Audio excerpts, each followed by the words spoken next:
title ay nasaan ang due process. Ito yung lumabas kanina na talagang salat doon sa tinatawag na due process nung inaresto si Tatay Digong at inilipad palabas ng bansa laban sa kanyang kagustuhan, walang consent, at in spite and despite of his vehement objection that he brought before a court of competent jurisdiction, before a competent judicial authority as provided for by Article 59. Naririnig nyo rin kanina, madalas yan, Article 59 ng Rome Statute. Ano po ulit yung Article 59 ng Rome Statute? Ang sinasabi lamang po nun, to simplify, lahat ng taong maaaresto o pakay ng pag-aresto base sa isang warrant of arrest na inisyu ng International Criminal Court, dapat po itong dalhin sa isang competent judicial authority with emphasis on judicial, hindi competent authority from the executive branch of government. Malinaw po on competent judicial authority. So therefore, yung Article 59 left no other room for interpretation. Judicial authority. Sa korte, sa huwes, sa hukom o sa maestrado, dapat dalhin ang taong pakay ng warrant of arrest o ang taong inaresto base sa isang warrant of arrest na inisyu ng isang banyagang jurisdiction, ng isang banyagang korte katulad ng International Criminal Court. Napag-alaman sa hearing kanina na ito ay hindi ibinigay sa akusado. Ito ay hindi ibinigay sa arestado. Ito ay hindi ibinigay kay Tatay Digong, isang Pilipino na dapat sana ay usigin ng korte dito sa Pilipinas, hindi ng banyagang korte, na dapat sana ay usigin ng Pilipinong mang-uusig o prosecutor, hindi banyagang taga-usig, at higit sa lahat, dapat siyang litisin at husgahan ng isang lokal o Pilipinong maestrado at korte sa Pilipinas, hindi ng banyagang maestrado, hindi ng banyagang korte at hindi ng banyagang jurisdiksyon. Malinaw po doon, pinaliwanag kanina.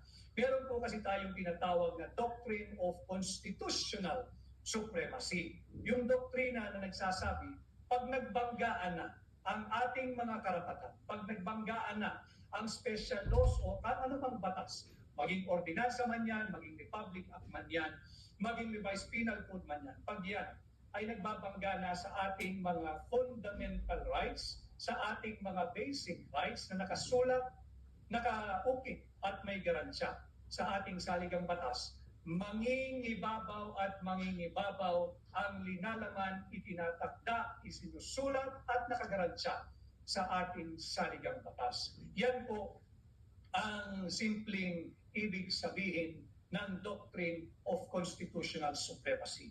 Ulitin ko, dito po sa ating diretsyong pakikipag-ugnayan sa inyo, pilit nating pasisimplihin o sa English pa i-laymanize yung mga naririnig nating termino na hindi po kayo dapat magulat, umasindak, sapagkat sisikapin natin manapasimplihin upang pati ang ordinaryong mamamayang Pilipino ay maintindihan, maunawaan at magkaroon ng sarili ninyong pananaw, opinyon, prinsipyo at desisyon, not necessarily na sang-ayon sa aking opinyon o sa aking pananaw. Ang importante, ma-educate ko po kayo, sambayan ng Pilipino. Ang importante, bahagi ng aking advokasya, hindi lamang bilang kandidato pagka-senador, hindi lamang bilang senador ninyo, bahagi ng aking advokasya bilang Pilipino, bilang abogado, bilang maiso, ay iangat ang antas ng pampublikong diskurso, maging bahagi ang lahat ng Pilipino,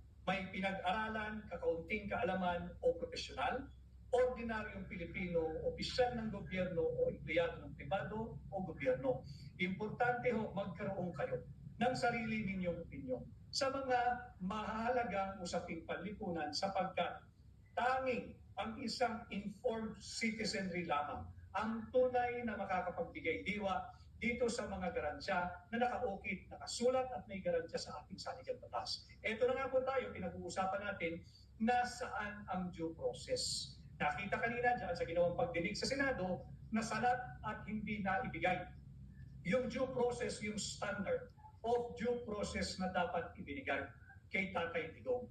Hindi lamang po ito usapin kung ikay maka-Duterte o hindi. Ito po yung usapin, mahalaga, usapin ng bawat Pilipino. Lumabas din kanina sa hearing yung katanungan, kung ito ay nagawa sa isang dating Pangulo, paano pa ang mga ordinaryong Pilipinong katulad niyo, katulad ko, katulad natin? Paano na yung nagtitinda ng balot sa gabi sa lansangan? Meron ka pa ba kayang aasahang due process? Paano na yung mga market vendors? Paano na yung ating mga motorcycle riders? Paano na yung ating mga vendor sa kalsada na nagkakalakal lang o naghahanap buhay ng marama? Nasaan ang due process? Ang usapin ng due process ay hindi lamang patungkol kay Tatay Digong o kay dating Pangulong Rodrigo Roa Duterte. Ito ay usaping mahalaga na dapat pag-usapan nating lahat sapagkat when we speak of the constitutional supremacy being the supreme law of the land, lahat po tayo ay saklaw nito. Lahat po tayo ay dapat may proteksyon dito. Maganda rin na napapag-usapan kanina, yung pangamba na paano, ligtas pa ba ang ordinaryong Pilipino sa kanilang pamamahay laban sa mga pag-abusong pagsisilbi ng search warrant, pag-abusong pagsisilbi ng warrant of arrest, o di kaya yung pag-aresto kahit walang warrant. Ito po yung lumalabas kanina sa pagdinig, kaya nga po ilang ulit lumabas yung katagang doctrine of constitutional supremacy. Sapagkat may lumalabas na mga sinasabing batas, yung Republic Act 9851, yung Section 17. Ini-invoke po yun kanina sa hearing of the part of the government na yun daw po ang kanilang ginamit, yung RA 9851. Yan po yung batas dito na ipinasa ng ating Kongreso, I think, sometime 2009. Ito po yung batas laban sa laban sa genocide, itong crime against humanity. Yan po yung kanilang ini-invoke kanina, yung RA 9851 Section 17, to justify why they have to give away a Filipino citizen that goes by the name of Rodrigo Roa Duterte to a foreign jurisdiction. Subalit habang ini-invoke nila yun, hindi ho kasi talaga magtutugma.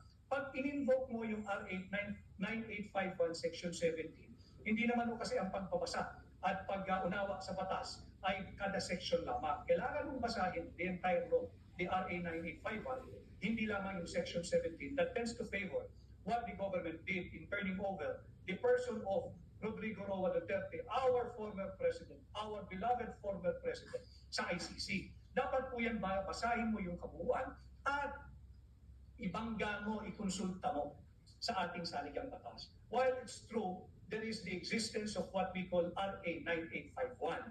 Ito nga po yung batas na ipinasa ng ating lokal na kongreso, yung ating House of Representatives at ng ating Senado, na tumutukoy po sa mga crime against humanity, yung mga genocide, yung mga war crimes, yan po yan. Subalit, babalik ka sa ating saligang batas. Bakit? The Constitution is the fundamental law of the land. Yan po yung supreme law. Wala pong pwedeng mas mataas sa ating saligang batas na kahit na anong special law or special laws. Hindi pwede yung RA 9851 ay mas mataas o hihigitan niya ang konstitusyon. Sapagkat meron din pong doctrine sa ating jurisprudence that the spring cannot rise above the source. The source of every law, lahat yan hanggang ordinansa, the source of every law is the Constitution. Hindi maaaring mas mataas pa ang magiging bisa, saklaw at interpretasyon ng kahit na anong batas, kahit na anong ordinansa, kesa sa ating saligang batas. Ang Biblia ng lahat ng batas ay ang ating konstitusyon. That is why there is this repeated mention of the doctrine of constitutional supremacy. Meaning, yung sinasabi ho nilang RA 9851, baliwala po yun. Pag ibinalagga mo at ipinumpara mo at inihambing mo, doon po sa pinag-uutos ng ating saligang batas. Ano po yun? Babalik po tayo, Article 3, yung Bill of Rights. Yan po muna iikot ang ating mga usapin. Again, sisikapin kong pasimplihin ang mga mahalagang usaping talikunan para maunawaan po ninyo. Because it is only through an informed, educated, and aware citizenry that we can have an empowered population, that we can have an empowered Filipino nation. Kinakailangan alam mo ninyo. Article 3, Section 1. Anong sinasabi dyan? No person shall be deprived of life, of liberty, or property without due process of law. Malinaw po yan. Saan po papasok yung due process sa ginawa nila kay Tatay Digong? Kung ini-invoke po ng gobyerno yung RA 9851, kinakailangan po yung basahin in relation to, kasi sinasabi ho nila roon, basta't meron na raw pong nasimulang investigation o prosecution, ang isang banyagang jurisdiction, maaari na nilang ibigay yung isang Pilipino doon sa jurisdiction na yon. Basta't nasimulan na yung investigation o yung kaso o yung prosecution. Tama. Tama po kung simple reading ng Section 17 of RA 9851. Pero may pinaghuhugutan po yung RA 9851 eh. Babalik po tayo doon sa sinasabi yung batas ng international, yung Rome Statute. Babalik po tayo doon. Ano po sinasabi ng Article 59 ng Rome Statute na napapakinggan nyo rin po kanina yan? Lahat ng inaresto o aarestohin na Pilipino na saklaw ng tinatawag na warrant of arrest na inisyu ng International Criminal Court ay dapat agad-agad, walang delay.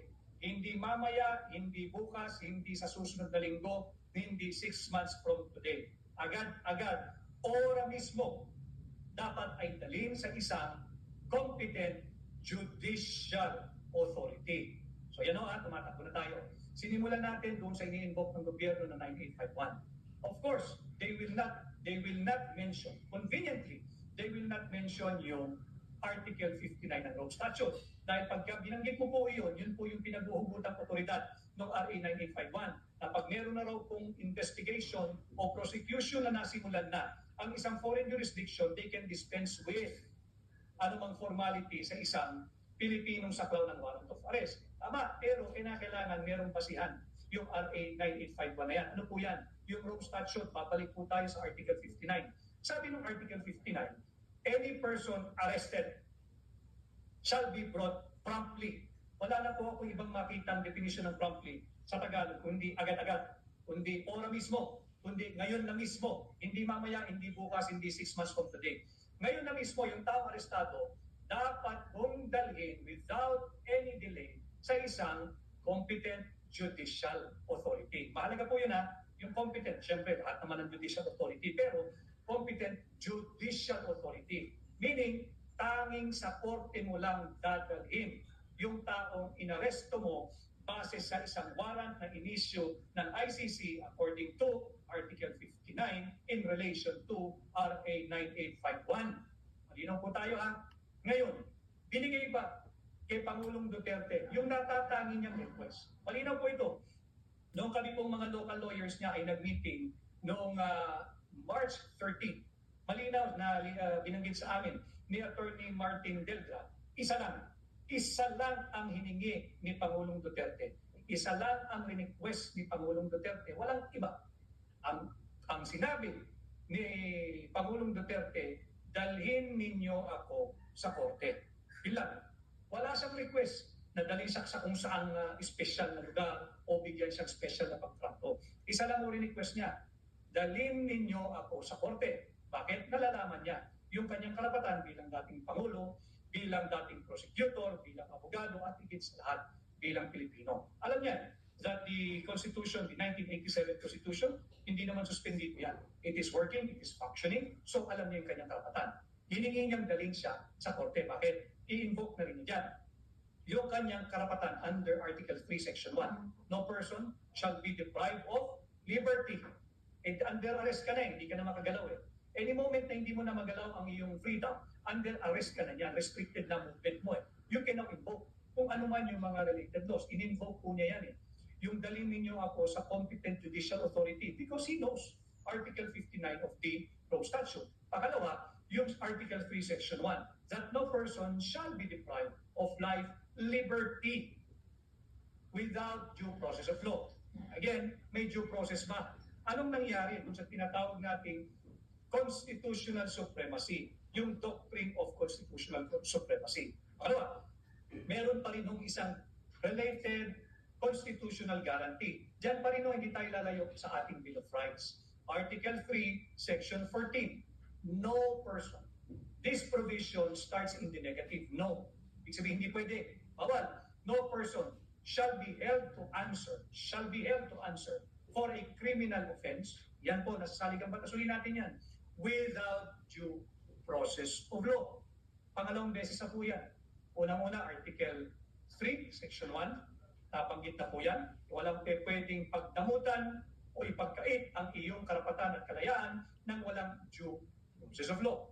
Tumungo po tayo sa isa pang constitutional provision, Article 3, Section 14, which starts in the negative. No person shall be held to answer for a criminal offense. Hindi ba criminal offense yung kanyang ibinibintang sa kanya ng ICC? Okay. No person shall be held to answer for a criminal offense without due process of law. Dalawang provision na po yan. Article 3, Section 1, Article 3, Section 14. Lamang po ha. Kay Ann, guys, wag magpabudol muli. Vote straight DDS. Maraming salamat. Kay Kenji, gusto kong pabalikin nila si Duterte because that is the only way to rectify the wrong that was done to him. Aladin Manabilang, tulungan natin si Rodriguez para manalo sa eleksyon. Salamat po kay Johar A. The best leader, President Rodrigo Duterte. Bring him home, bring home Tatay Digong. So, yan o, dalawang constitutional provision o tayo. Maganda rin o, and I'd like to give my respect dito kay Professor Attorney Alexis Medina. Professor Alexis Medina, Attorney Alexis Medina, salud to yung panyero, isa kang maiso. He was there as a resource person. Wala siyang pinanigan. Batas lang. Batas lang. Pinaalala rin niya, Article 3, Section 6. Mahalaga din po ito sapagkat ito na nga yung nangyari kay Pangulong Duterte. Yung liberty of abode and of changing the same and the right to travel shall not be impaired. Yung liberty of abode, yung kanyang kalayaan, mamili kung saan siya titira, walang pakialam ang kahit na sino man. Basta't wala kang inaagrabyado. In-invoke na niya. If you are going to arrest me, si Pangulong Duterte po ito, kung siya'y aarestuhin at kung siya'y arestado na, dalhin siya sa isang competent judicial authority. Hindi rin po nangyari yun. Ulitin ko, hindi naman siya nakaalis sa Villamor Air Base. Wala rin kayong nakita. For expediency, for convenience, or for practicality, wala rin kayong nakita ng miyembro ng bukog o kahit na sinong mahistrado doon na dinala ng ating kapulisan upang ipaliwanag o i-explain o tingnan yung legality ng dokumento na galing sa ICC. Bakit mahalaga po yun? Article 59. Because hindi ho pwedeng iwasan yung Article 59 ng Rome Statute dahil iginigit ng gobyerno may jurisdiction yung ICC. Pag sinabi mong may jurisdiction yung ICC, mayroong pinaguhugutang batas yan, local man o international. Ang pinaguhugutang batas ng kanilang invocation na may jurisdiction ng ICC through the Interpol ay yung Rome Statute. Ano naman po yung kahalagahan ng Rome Statute? Balikan natin yung Article 59. Malinaw doon. Lahat ng taong inaresto by virtue of a warrant of arrest issued by the International Criminal Court shall be brought to a competent judicial authority of the sovereign nation. Sino po yun? Ang Pilipinas. Dito siya inaresto eh. Dalhin mo sa competent judicial authority ng Pilipinas. Hindi po nangyari yun. Hindi po nangyari yun. So, nasaan ang due process ni Tatay Digong? Nasaan yung tinatawag nating doctrine of constitutional supremacy? Nasaan yung tinatawag nating hierarchy of rights? Asaan ang ranggo ng ating mga karapatan? Ulitin ko, pag sinabi mong doctrine of constitutional supremacy at mayroong conflict o bangga sa pagitan ng isang karapatan mo sa ilalim ng special law, ng revised penal code o kung ano man na local ordinance o kung ano mang lokal na batas, hindi po siya pwedeng mas mataas. Hindi po siya pwedeng mas mahigit sa itinatakda ng ating saligang batas. The Constitution serves as a limitation to all the many powers, the enormous powers of the government. Yan ang preno sa napakakapangyarihang gobyerno. Kaya tayo may saligang batas, kaya tayo may Bill of Rights. Ano nga po yun? Article 3, Section 1. No person shall be deprived of liberty without due process of law. Article 3, Section 14.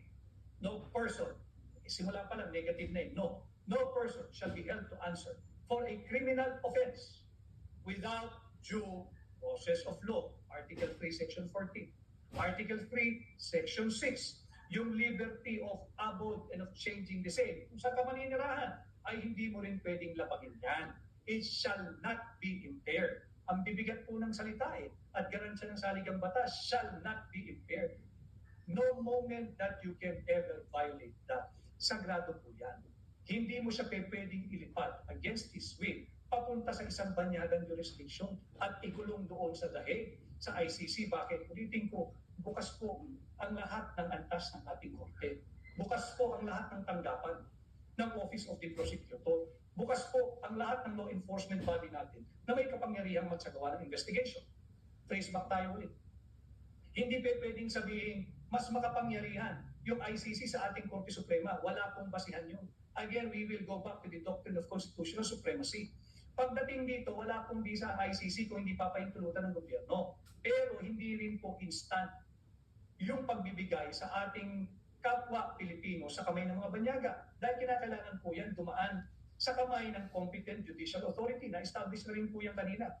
Tanging korte lamang ang may karapatang mag-interpret kung ano man ang linalaman ng batas. Kung ito may conflict sa isa't isa, tanging korte lamang ang may karapatang ipaliwanag ito at bigyang buhay ang tunay na kahulugan ng kahit na anong batas. Kanya nga po tayo yung Korte Suprema. Bukas po Korte Suprema.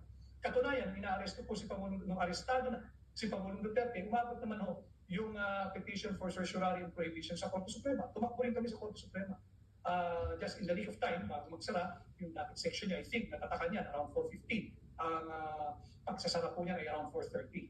And even that, again, President Duterte was denied of his right as an accused. He was denied of his right to a counsel at every stage of his arrest. Anong patunay? Di nga po pinapasok yung magnonotaryo nung kanyang affidavit. Importante po yun.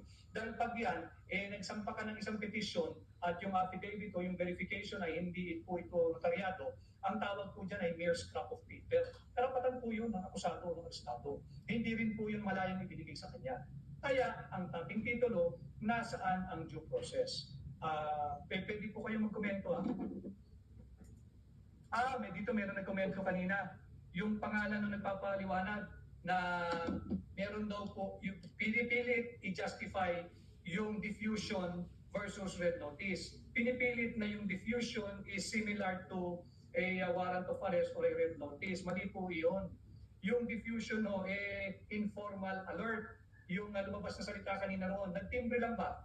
Tumimbre lang sa local authorities, in this case, dito po sa Pilipinas, ng ating custodial state ng Pilipinas, na merong warrant o may lalabas na warrant o may kaso laban sa isang ninyong citizen. Yun lamang po yung diffusion.